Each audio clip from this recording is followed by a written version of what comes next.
welcome to the holiday reception. And on behalf of my colleagues on City Council, I want to express how excited we are to have you all here with us today for the presentation of the 2025 Williamsburg Mace Bearer Award. Tonight is a true celebration of our one vision for one Williamsburg. Every year, we extend an invitation to city residents, new and those that have been here for a while, to join us in this annual tradition. This gathering brings together friends and neighbors, old and new, to honor our commitment to the community's service and how it can create a lasting positive change. The Williamsburg Mace Bearers Award is an honor bestowed upon individuals or organizations whose positive contributions have shaped our city for the better.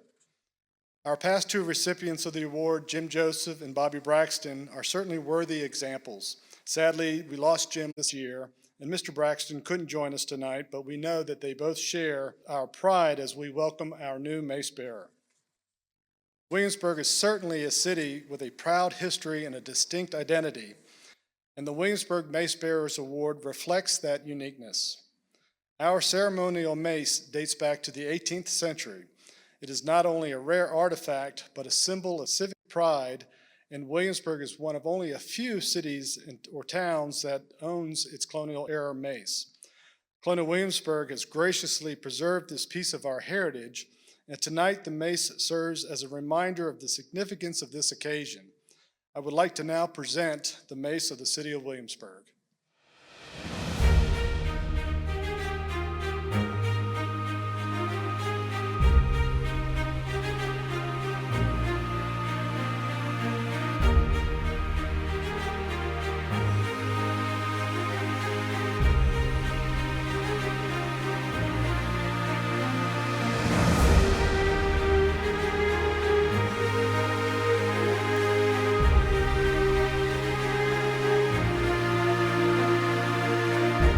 Thank you, Mr. Long, and thank you, Colonial Williamsburg, for safeguarding this piece of our shared history.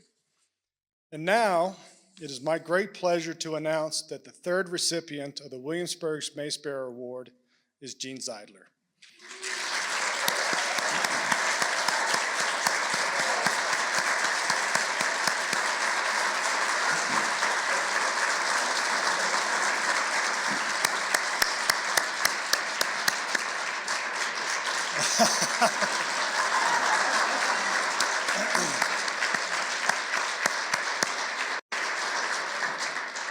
You all will be on your feet even more, so there is truly no one more deserving. From her leadership at Matthew Whaley's PTA to Williamsburg City Council, Jamestown 2007, the Williamsburg Health Foundation, and so many other boards and commissions, Jeanne has never hesitated to answer the call to service. Now I'd like to share a video that captures Jeanne's remarkable contribution and why she's so worthy.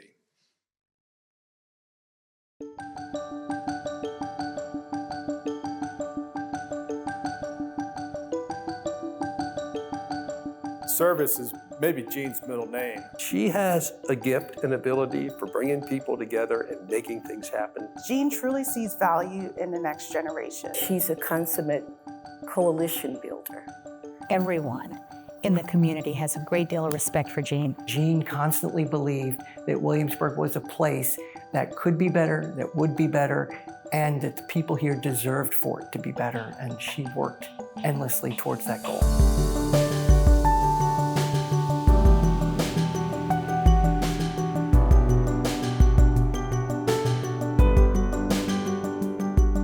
My commitment to public service comes from my childhood and carried out through my life. I was born and raised in a family that believed that people had a responsibility to work to improve their community and to do what they can and use their skills in that way.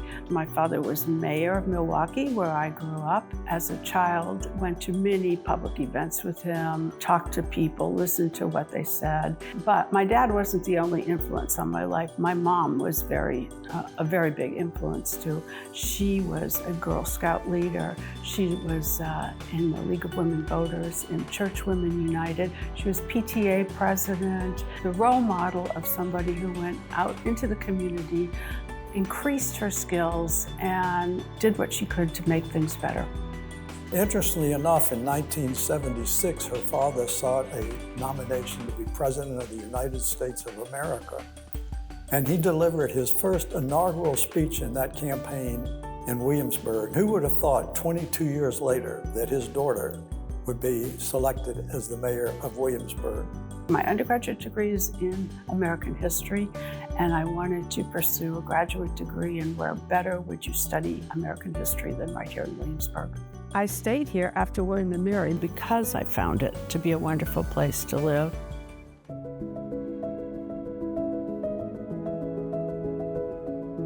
Well, I've spent 21 years as the director of the museum and then the archives at Hampton University.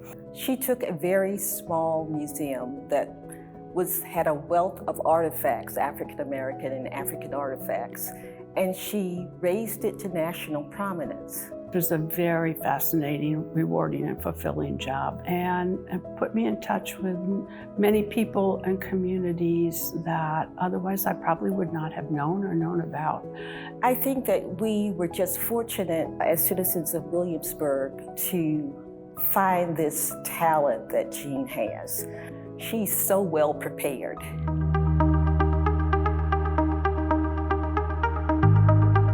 I first got involved in Williamsburg through my son's PTA. From my work with the PTA Council, a number of parents urged me to apply for the school board seat in Williamsburg. First I said, me? Why me? And then I thought, well, why not me? I thought it was a very important position, not just my seat, but what the school board does, what the schools mean in our community. When Jeanne was on the school board, she was really famous for being laser focused on the students and their families. All of the other stuff surrounding that was noise to her, and I think she came to that with a deep sense of humility and service, keeping her eye on that prize. And as a result, I think she led the school board in making really important decisions that are impacting our school division positively even today.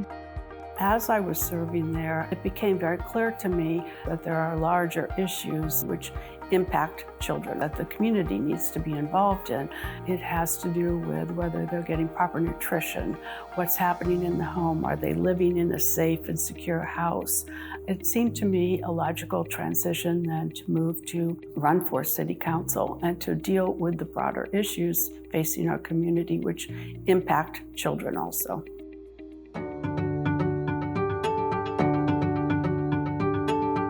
Jeanne is unique, and not just because she is obviously the first and only woman mayor the city has ever had. It's much more than that.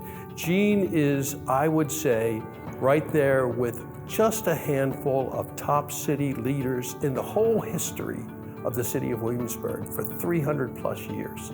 Things were done that needed to happen on Jeanne's watch. The emphasis on a city government that would be financially strong and always improving and trying to get better. All over town, there are projects you can see. There are wires you cannot see because of all the underground wiring we did. Downtown redevelopment, the city square, the train station, just on and on. She was strong as a community leader, responsive to the community, sensitive to the community, and she was always looking for mechanisms to get citizens more involved with the city government. She is truly a collaborator. She has worked hard through the years, as I've witnessed, to bring people together to make positive things happen for our community. When she was asked by a reporter, what is your greatest accomplishment as a member of City Council? And Jeanne's response was, nobody on City Council accomplishes anything alone. She never tired of the conversations. Jeanne also recognized that as we built trust among the council built trust within the community. Jeanne is a communicator, and one of the things I learned from her is you always ask the question, who do I need to talk to next? I always thought of being mayor as being the first among equals. I was the same as everyone on City Council. We all have one vote. That's our power, the power of one vote. The most important thing for the mayor is to make sure that everyone feels like they're included.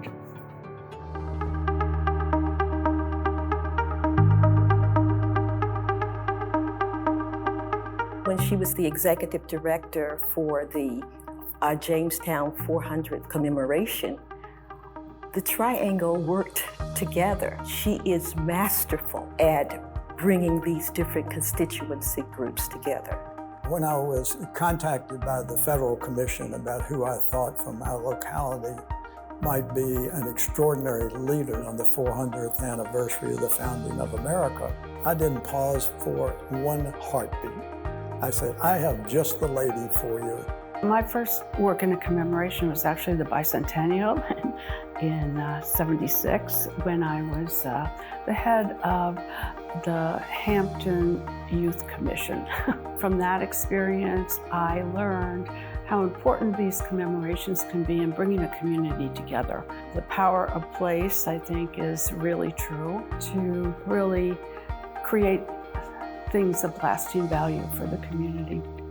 The Queen came, the President came. We had a large anniversary weekend commemoration. It was a multi-day series of events that included live performances and commemorative events. It was a really large international profile event that got an incredible amount of media coverage, that launched some legacy projects that stay with us today. She pulled in partners that maybe aren't off the top of your head. It was gardeners, it was the arts, it was public safety. She created an environment in which 3,500 people volunteered. It was an all hands on deck situation, and she created a table where everyone had a seat. It never would have come together the way it did if Jeanne hadn't stepped in. There were a lot of different players, but Jeanne was the person on the ground day to day doing the work to make that incredibly important commemoration come together. Jeanne was magnificent in that position. Very focused, very persistent on her ideas that made it a very successful commemoration. I was invited to apply for the position as CEO of the Williamsburg Health Foundation, an organization which I had tremendous respect for and also understand as an amazing resource for this community. She came to the role with humility, but also determination to learn a new field and to be good at it. She worked with the staff and the board and the local community to realize the fact that health is beyond healthcare. And she helped pivot this sort of larger community understanding about what creates community well-being and vibrancy. The Child Health Initiative was started first as a pilot program with the city of Williamsburg. It didn't just look at children and provide nutritious food or other medical support, but also the family environment. It's really looking at a whole family, a two-generational approach, both the children and the parents, and creating the best you can for both. It was really remarkable, and it's still going today, and it's helping families in our community in deep, meaningful ways. After retirement, Jeanne continues to serve our community. She serves on 5 different boards. She knows how to get things done, and it's no surprise to me that she is still sought after to serve on these boards and commissions. Whether it's the Williamsburg Landing or the Community Foundation or Peninsula Agency on Aging, Virginia Commemoration, Let Freedom Ring Foundation, Jeanne doesn't serve on boards to put another thing on her resume. She serves on boards to contribute. Few people possess that patience and that vision and that humility. I met her in 2018 when her name was suggested as a member of the Let Freedom Ring Foundation's board of directors. I kept hearing that I needed her on this board. Not just she was someone who would do well, but I needed her, and they were absolutely right. She's great with governance, and she runs a phenomenal board. She gets everybody engaged. Everybody wants to be on Jeanne's team. The separation of Visit Williamsburg and the Chamber is a great example. As the chair of the board, she helped create the framework with other leaders throughout the region to break apart one organization into 2 organizations to make each organization stronger. I've had the benefit now of serving on multiple boards with her. She's really effective in making sure everyone's voice is heard, even if it's not necessarily in the meeting itself, even if she has to articulate it on their behalf, that people feel that, their concerns are heard. She's collaborative, but she also doesn't just accept fluff leadership. Having been someone for whom she was a mentor, and I, in return, was probably her tormentor, I realized that she was always willing to give me the benefit of the doubt. I might disagree with her, she might disagree with me. That was okay, because we would then just have that conversation and find that common ground. Jeanne Zeidler is very comfortable standing back and creating a trusting environment so other people can listen to each other, discuss shared needs, and strategize in terms of how they might solve things. We're stronger when we take everyone's opinion into account and when we see what is important and good about what people who may not agree with you have to say. We can learn from each other, and we can change opinions, and we can modify what we think. So often people think about legacy as in, what have you done for a particular organization? For me, what I see is the impact she has on people. She's really big on pulling the next generation into leadership roles. That is her legacy. It's the people that she has influenced to get involved and give back. She does see things in you that you may not necessarily see. She will persuade you to do things and convince you to do things because it's in your best interest and the interest of the community. My assumption is everybody has a talent.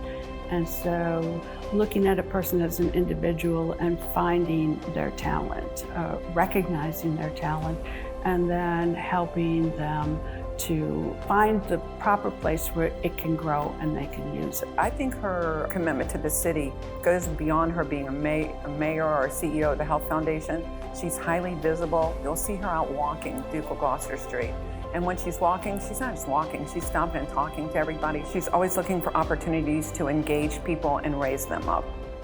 I hope that my legacy is that the community service that I have given and I hope will continue to give for a little while has built on the good work of people before me and has contributed to keeping this a good place to live, and I hope has provided a foundation for those who have come after me.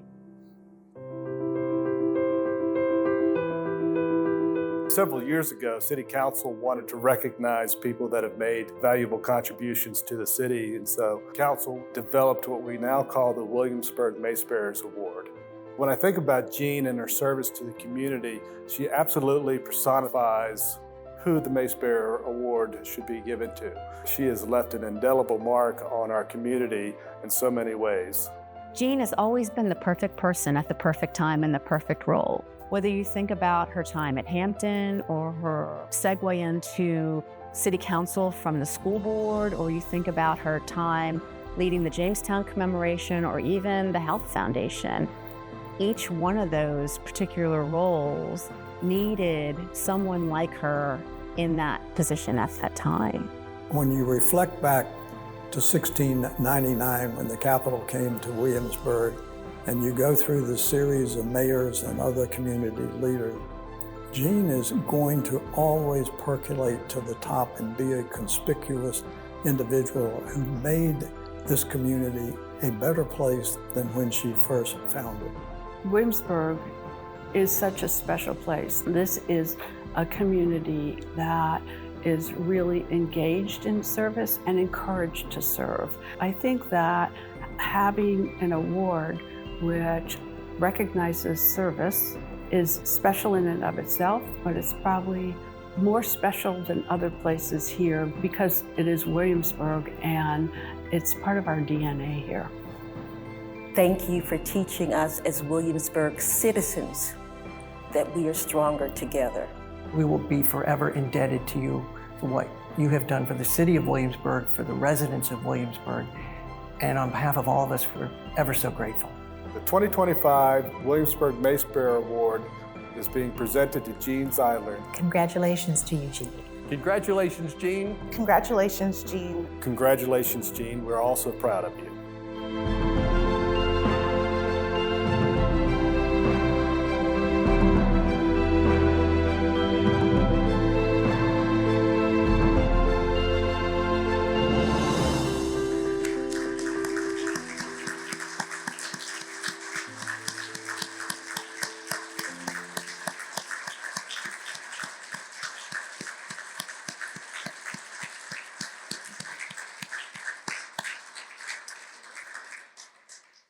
As you've seen, Jeanne's legacy is one of service.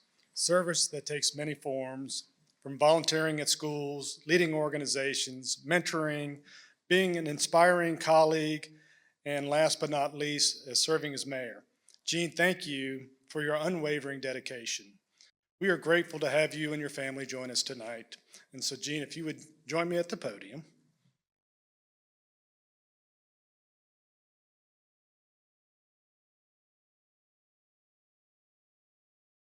Well, I think I'm a little speechless. That was pretty amazing. And thank you to the Micah and Nicole and what you did there. I just don't know what, I do know what to say.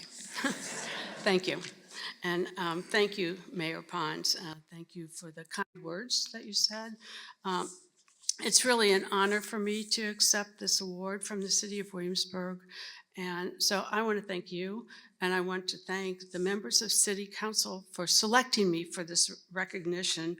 But I also want to thank the City Council for establishing this award several years ago, because as you heard me say in the video, Williamsburg is a great city, and it's a great city that was founded in service to others and in people working for the common good. And so it really is particularly meaningful to receive an award for service from this city, because it is part of the DNA. I am also truly honored to join Jim Joseph and Bobby Braxton, who earned this honor before me, because they are two people who gave so much and served so well over many years. And I'm sorry Bobby could not be here tonight. But it's also important for me to acknowledge that no one accomplishes anything without the help and support of others.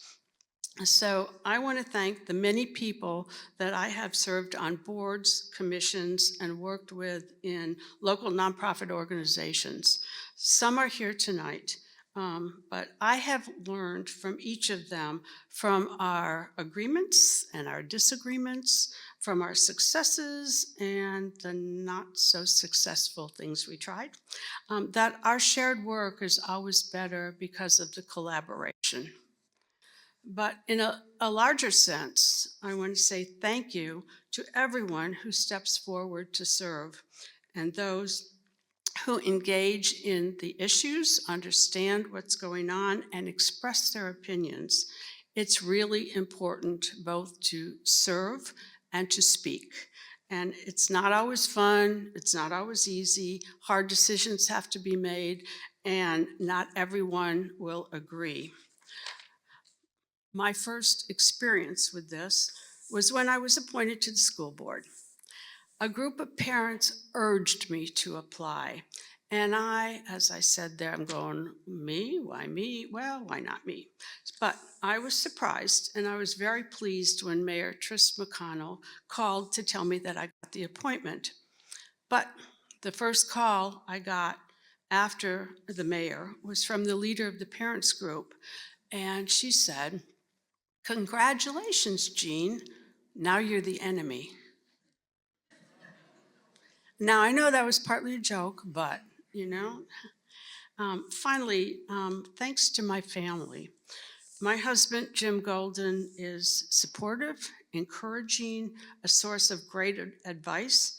And my late husband, Ed Krapel, was the same for 47 years. I wish I had always taken the good advice that I got. I didn't, but oh well. But I'm in debt to both of them. Service has an impact on the entire family, and it requires family support. So the last story I'd like to share is a Jamestown story. The Jamestown 400th commemoration included one spectacular weekend in May at the two Jamestowns and the Jamestown campground, which we called Anniversary Park. So to host the thousands of people that came to those large sites, we used radios for staff. But someone preparing the radios gave every staff member their own channel.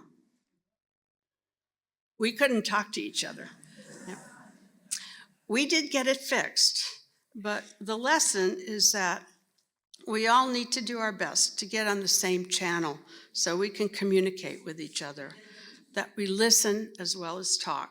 We may differ on strategy or on tactics, but I think we generally agree on the goal to keep Williamsburg and our entire community a good place to live, to work, and to visit. So thank you.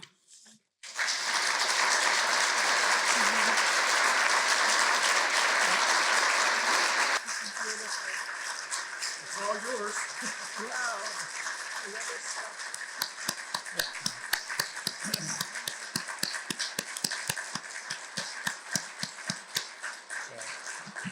Congratulations once again, Jeanne, on this well-deserved award. And thank you all for being here to celebrate this occasion with us, and certainly the holidays, and I wish you all happy holidays. This concludes the presentation. You're welcome to have some folks come up and take pictures with you. I'd like to invite council up and have a picture with you if you may. But please enjoy some cookies on your way out, and thank you for being here.